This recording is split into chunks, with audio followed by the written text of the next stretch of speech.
Cheating ex accused me of domestic violence when I refused to take her back, and the assistant district attorney is hellbent on using this to ruin my life. 1 year and a half saga. Original post. Hello everyone. I have been a lurker here since this happened in May of 2019, but I would like to finally post my story on a throwaway in order to garner opinions and just vent, I suppose. In May of last year my ex-girlfriend came back into my life a month after I told her to leave me alone. At the time I felt bad for her. A friend of ours had just committed suicide because of her, and she was feeling suicidal, so I agreed to hang out with her for a night and try to talk her down. Stupid me. I should have seen what happened to her friend and stayed far away, but hindsight is 20/20. We went out for drinks and I was not in a place to drive home, so I stayed the night. The next morning she started pressuring me to restart our relationship and I turned her down. She started video chatting with some other guy she had been sleeping with, and when she got off the phone with him I said, "This is exactly why I can't be with you again. Your behavior with men is just awful. You screwed me over and cheated, you screwed over T, another man she dated between me and this video chat guy, and you're going to screw over this new guy. You need to change your behavior and accept that what you are now is not what people want.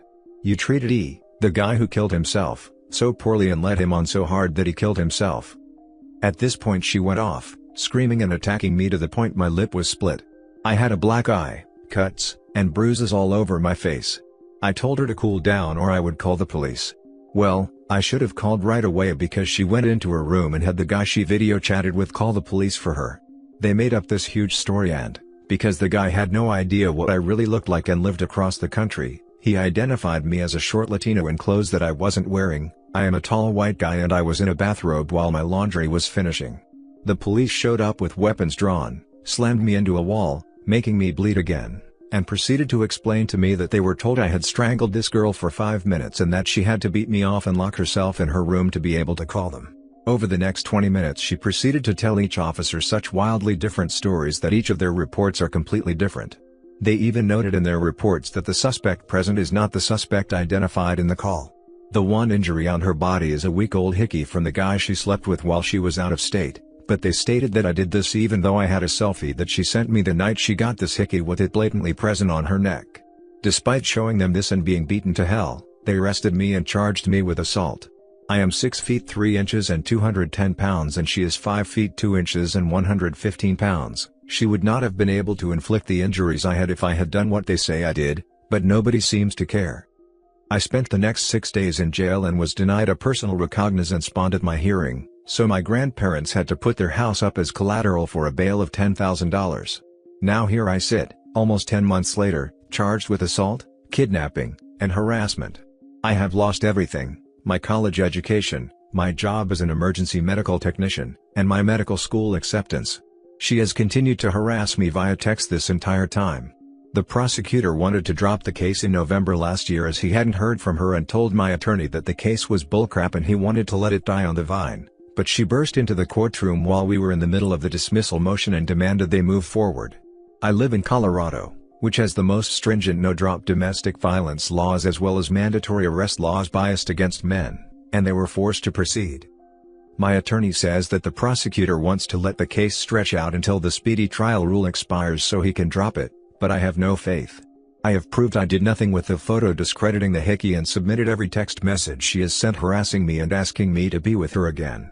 But the prosecutor literally said, "I don't care," when shown all of this. I am at a loss and I honestly intend to end my life if I am convicted. I just wanted to put all this out there so that you could hear my story. I could use your prayers and whatever else you can offer in support as I am a broken man now. Reading the top comments before the next update. We seem to be missing a few steps here. The prosecutor thinks it's bullcrap but still brought it to a grand jury, and you got indicted based on that evidence? Here's a bullet point summary. 1.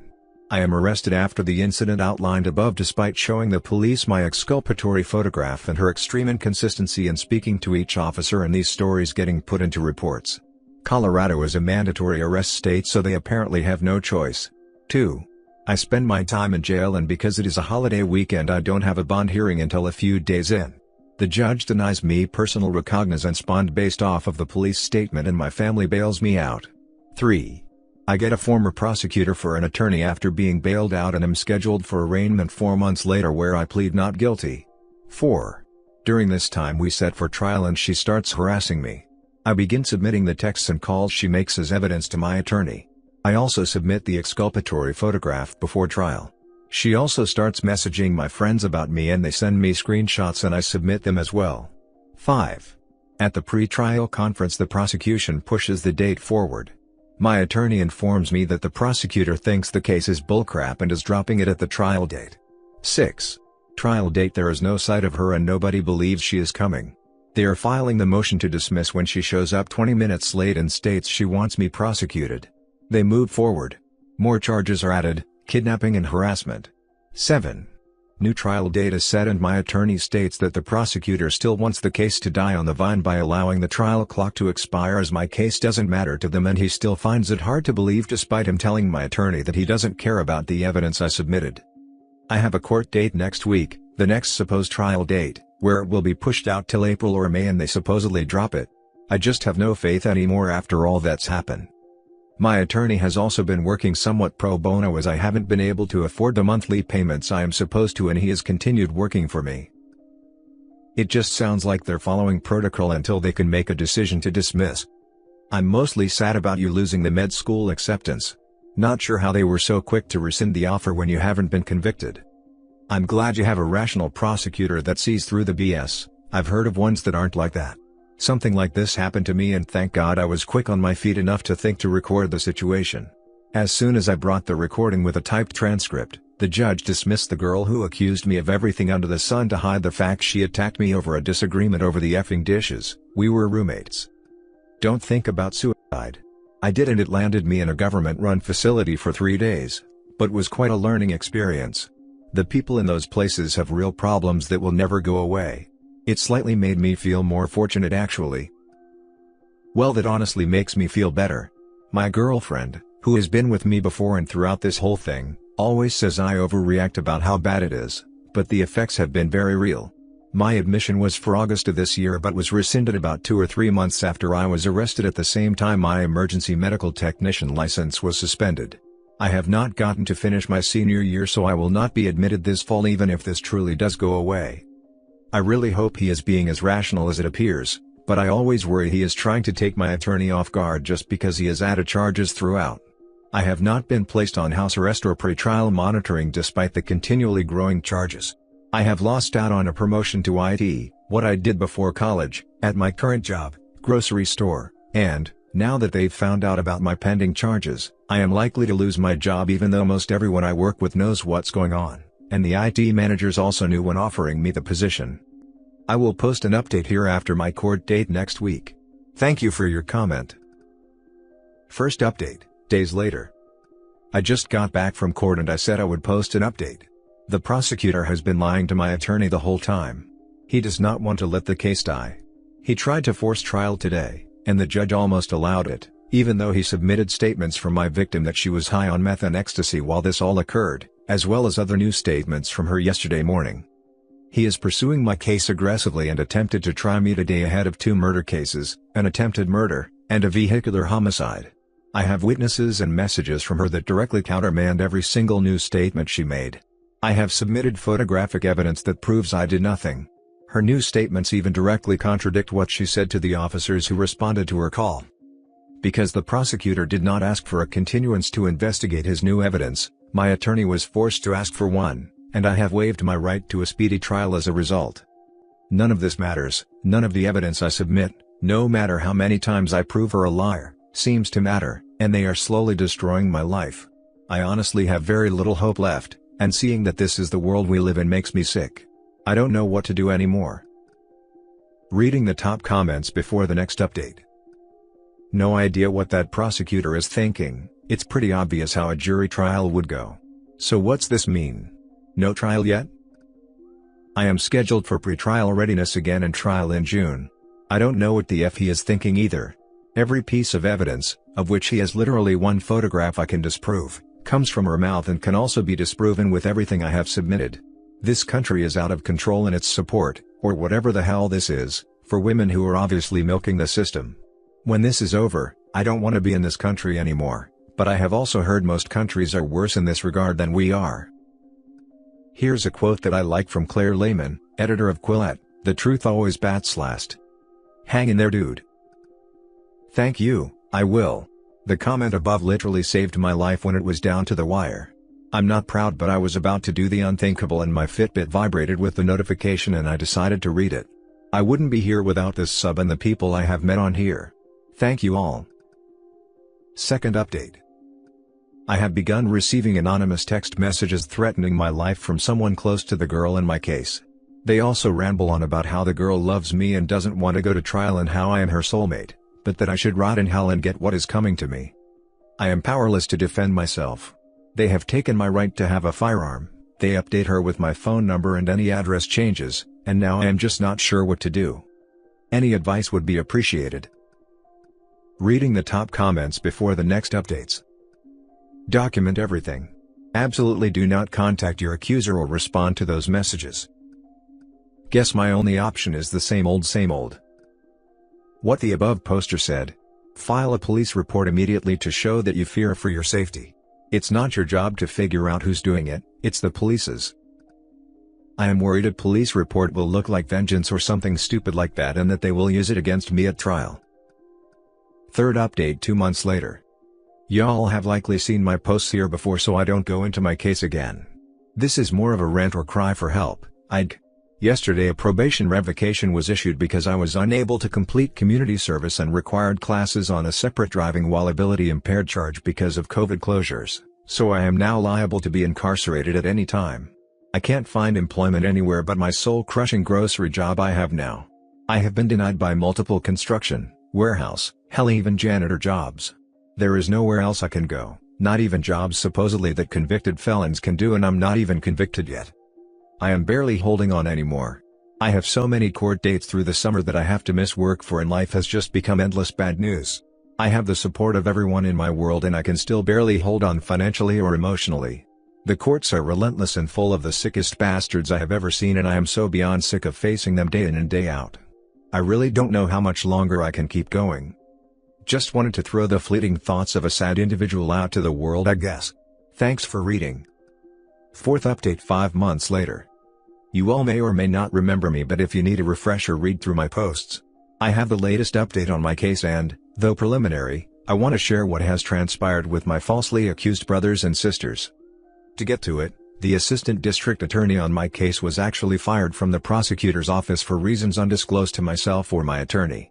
A new assistant district attorney was put on my case on Friday of last week. I myself have also retained a new attorney as I lost faith in the strategy of the prior one I had. I got a bulldog of a woman who is a former chief prosecutor on a domestic violence task force in a well-known city in my state. In speaking with the new assistant district attorney on my case, it has been ascertained that my prior attorney did nothing and submitted none of my evidence for the official record, or that the former assistant district attorney on my case intentionally hid my evidence to protect his case. The new assistant district attorney on the case has worked with my attorney in the past and trusts her professionally despite being on opposing sides. She first asked him what new evidence should he be given, as the client, me, had submitted much to his old attorney and not much new had been given to myself, so we need to know what you do and do not need, new attorney. We found that he had none of what I gave my prior attorney on record. My new attorney proceeded to give everything I have in a motion to submit 404B evidence, the apparent legal classification of what I have given. The motion is a true mic drop and I was thoroughly impressed with the wording. It even suggested the victim in my case is the one who should be charged. The new assistant district attorney has not read through my case yet, but my attorney went through a summary of everything. A preliminary offer of a 6-month misdemeanor domestic violence unsupervised was given.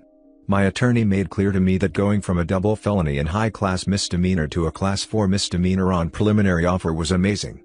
Now all that comes is they are going to see if the victim in my case wants to go forward despite the new evidence, which includes 2 witnesses about her assaulting me and threatening false accusations when angry.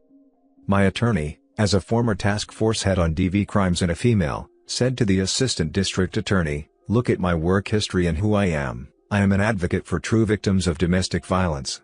I would not defend an obviously guilty client in this manner. I would just defend them to ensure parity in the response of the court.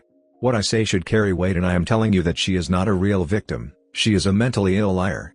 The assistant district attorney reacted favorably and has allowed all my evidence without objection.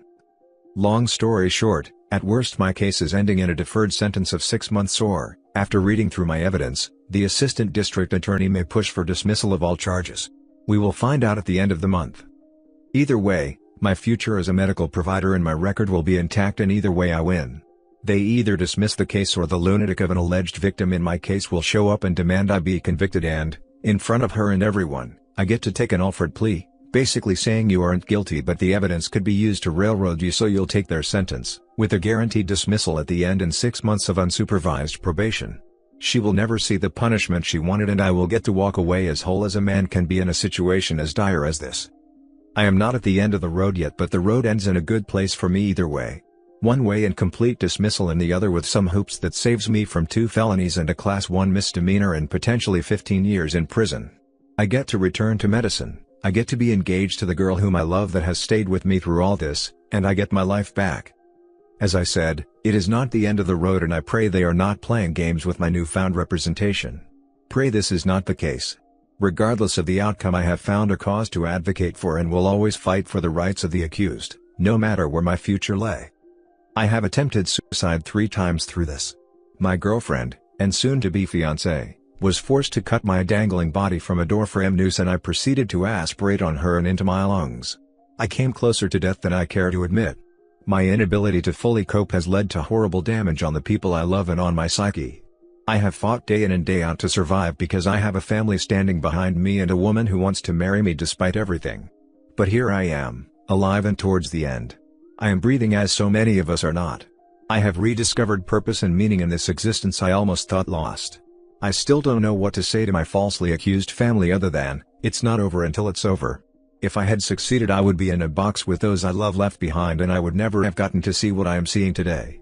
I am here for all of you always, and we can fight this together, unified our view of what is truth and right. Here's the quick version. My case is ending at worst in a 6-month deferred sentence or a high probability of dismissal in a state that very rarely allows dismissal. After 19 months of hell, the light at the end of the tunnel is visible and my future has returned. Reading the top comments before the next updates. Good job, man. I'm happy for you. Way to stick it out. Did you lose your retainer on the prior attorney, or what usually happens there when you change representation?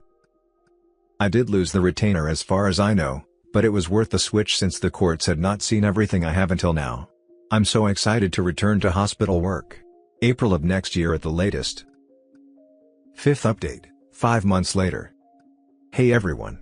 I didn't think I'd be back here to post again, at least not asking for advice like this. I'm not going into my case history because you can read through my posts and see it. Long story short, this deferred sentence with a guaranteed dismissal and seal at the end sucks. As you may or may not know, I work in healthcare and that's what I go to school for. Turns out, throughout the United States, every state gets to decide that certain entities are exempt from sealing orders. Lo and behold, departments of healthcare and healthcare administration are exempt in every state. They will see the case and, with exempt entities, you are not allowed to deny an arrest. Even if you win your case, you cannot deny it with these exempt entities unless you can go through a total expungement, distinct from sealing. The state of Colorado does not do expungements except for juvenile records, so I guess I'm just screwed. I spoke to a healthcare licensing attorney and I got a summarized answer of it can be done.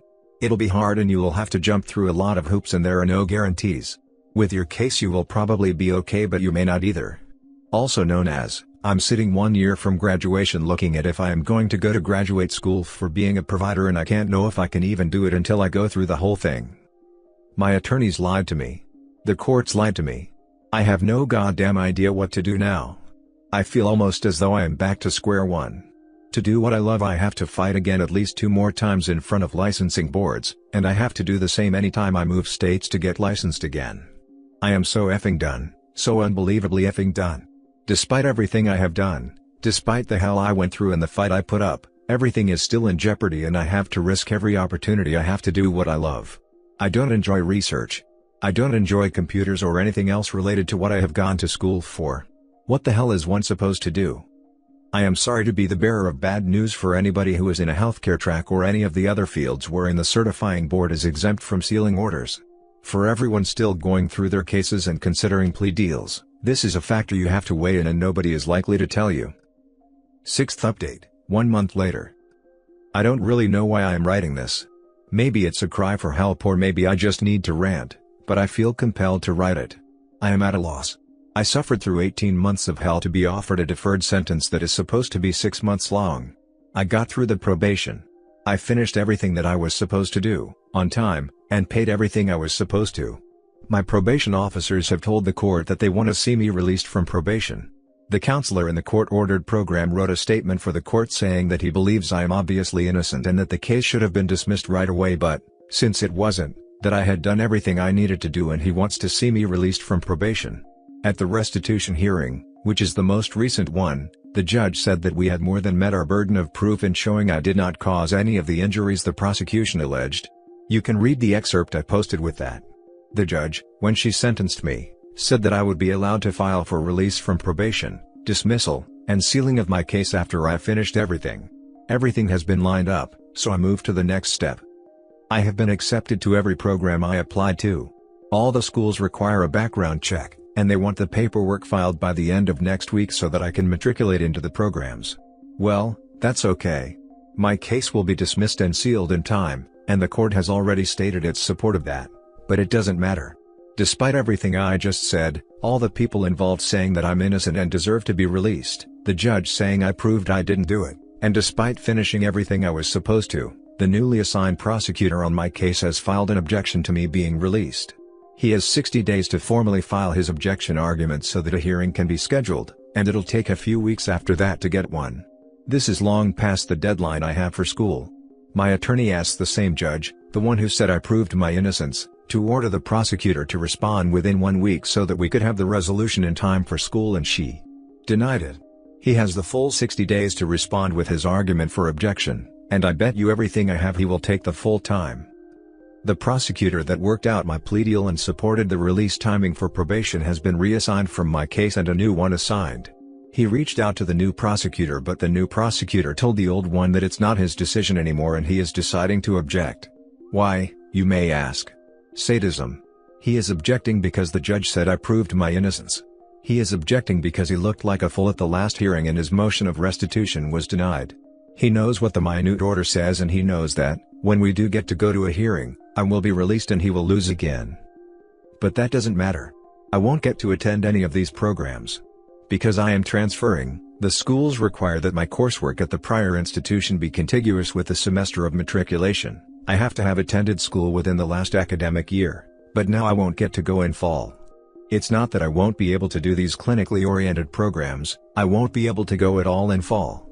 Every school I have applied to includes background checks as part of admission, so I won't be able to attend anywhere next semester. With one fell swoop, my entire educational career is undone. My chance to better my life with education is done.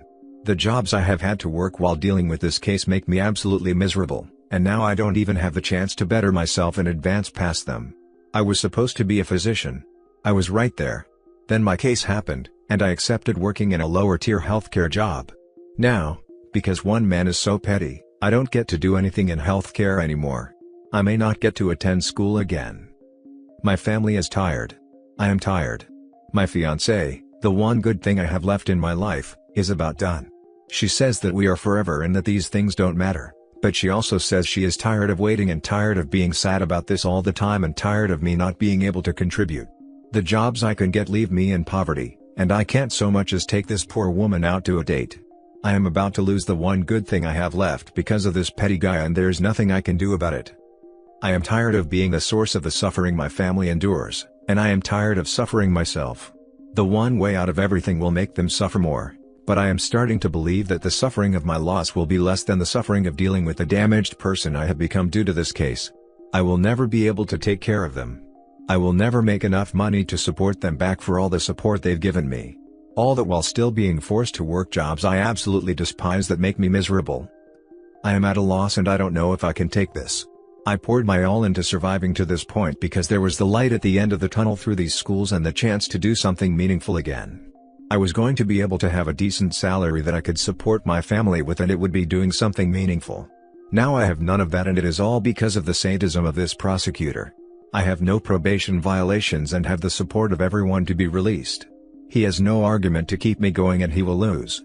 My case will be dismissed and sealed, but it will be too late. I don't know what to do, guys. I can't keep living like this, and I want to give my family what they deserve, but my strength is spent, and they are too.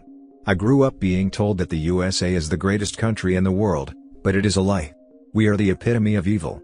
How are things ever supposed to be okay again? Edit. Never take a plea deal. Even if it is an offered plea and you get to say you're innocent while accepting the sentence. Even if it gets dismissed and sealed at the end. No matter how tempting it is, do not take one or you could end up like me. I am a sad, pathetic husk of the man I used to be and I don't know if it will ever come back. Moreover, I am the consistent victim of the sadism of the subhumans that call themselves prosecutors. Reading the top comments before the next update.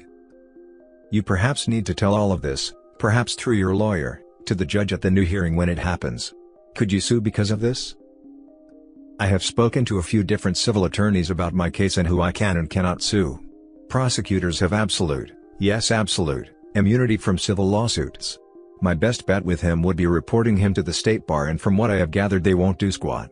I'd like to sue the nurse that pretty much lied on the forensic report, but, surprise surprise, state expert witnesses also have extensive immunity from civil litigation. Police are also out because my case happened before Colorado passed the law that did away with qualified immunity, so they still have protection from the statute even though they had their body cams off during the arrest when they very obviously brutalized me because they could and because they were being major white knights. Because of what the judge said in that restitution hearing, posted a transcript excerpt earlier if you want to see, I am able to sue the girl in the case. Problem is nobody can find her, not even the investigators for the courts or the police, so serving her would be hard. It would also cost far more than I anticipated, and the overall opinion from the attorneys I've talked to is that it wouldn't be worth my time and I should move on. To be honest, I agree with them. I don't care about suing the girl at all. If I could hold anyone accountable, it would be the state and the forensic nurse and the prosecutors on my case, and of course they just can't be sued. It's convenient for the government to be totally unable to be held accountable through laws that they wrote themselves. The whole thing is bullcrap, and as soon as I figure out what I am going to do and finish whatever education is required, I'm going to get the F out of the United States and move somewhere that hasn't become an unethical totalitarian crap hole. We don't actually have direct proof that this is why he is objecting, but the judge knows why I needed this case done in the time frame. She knows that this is preventing my education. She knows that we requested a truncated response time motion so the prosecutor would be forced to turn in his objection and schedule a hearing. Motion denied. And she knows that I have no plan after this that can work. I wrote her personally and filed my letter with her clerk. They don't give a crap. 7th update, another month later. Yesterday, at D+677 days, 14 hours, 47 minutes my case ended with the promised dismissal and seal. Against the protestations of a sociopathic assistant district attorney who disregarded all evidence I gave, but within the time frame promised by the court, my case ended as it should have 25 months ago. I got to watch the assistant district attorney turn red with fury, and goddamn did it feel good. A small taste of the powerlessness he makes people feel every damn day. Everything came together with school as well, and by the second week of September, I will be back in the hospital working with patients and back on track to be an advanced practice provider. Younger me would have been pissed about the huge delay, and I certainly still am, but I just don't care now. I finally get to go back, and that's all that matters. I get to turn over a new leaf and restart far away from the wretched place. If I can get through it, I know all of you can too. I couldn't have done it without this sub, and I certainly didn't do it gracefully, but I made it. Thank you all for your support and words of encouragement. I don't think anybody can do this alone, and this sub is sometimes the only thing that reminds you you're not alone, so keep on doing what you do. I'll be around still, but it's time to move forward too. Reading the top comments before the next update. Congrats, and glad this worked out for you in the end. I wonder if you'd have a case for lost wages, etc. Unfortunately, the statute of limitations on defamation is long since passed in Colorado, so I can do that. Police still fall under qualified immunity because my case started before the law in Colorado was passed to do away with it.